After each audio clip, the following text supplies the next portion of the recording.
Part 4. Freeing the Slaves. The federal government needed to label Southern blacks, sharecroppers, to burden them with the new taxes, so Lincoln began a strong campaign to free the slaves. By spreading propaganda, he would gain emotional support for his apparently humanitarian effort. With the help of Uncle Tom's Cabin, a book of fiction, Lincoln accused Southerners of abusing black people.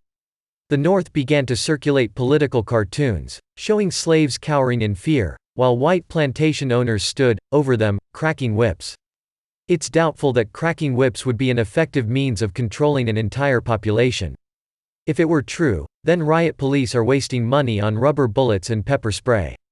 All they would need to do is crack a whip, and the crowd would disperse.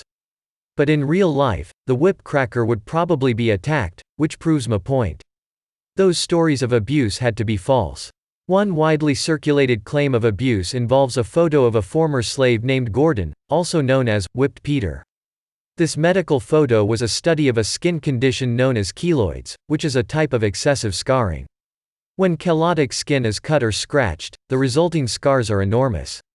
Here are some photos of patients who became scarred in a similar way from cuts, abrasions, and even scratching the itch associated with chicken pox. To be fair, it is possible that Gordon did get his scars from being beaten, but if you're going to claim there was a pattern of whipping slaves, you have to show a pattern. Claiming there is a pattern based on only one example is a logical fallacy. I saw an Eskimo with a wooden leg, therefore all Eskimos have wooden legs. What's amazing is, once the Civil War was over, all of the tales of abuse suddenly disappeared. Why? If you can whip a slave, you can whip a sharecropper.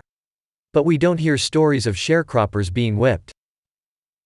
The fact is, it was all a political campaign, which still influences people's attitudes today.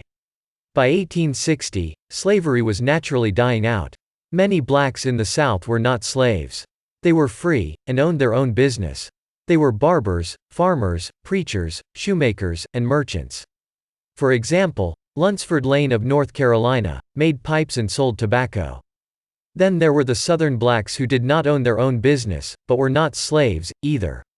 They were bricklayers, carpenters, blacksmiths, bakers, etc., who worked for a living wage, and were not owned by a slave master.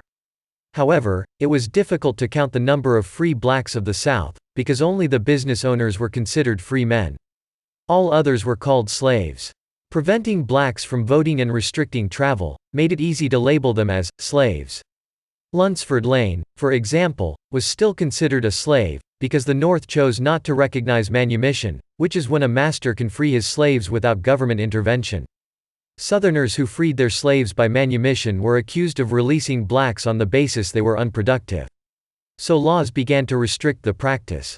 Does this mean the North did not want the South to set their slaves free?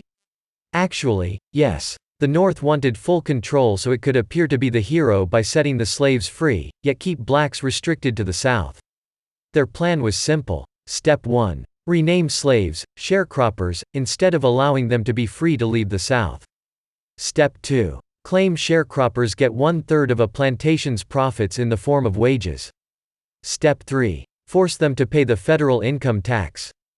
Here's the tricky part. Counting so many blacks would make each individual's share fall below the $800 minimum, and the plan would fail.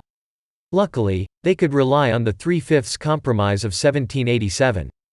Initially meant to limit the number of representatives in Congress, it could now exaggerate the dollar amount attributed to each individual.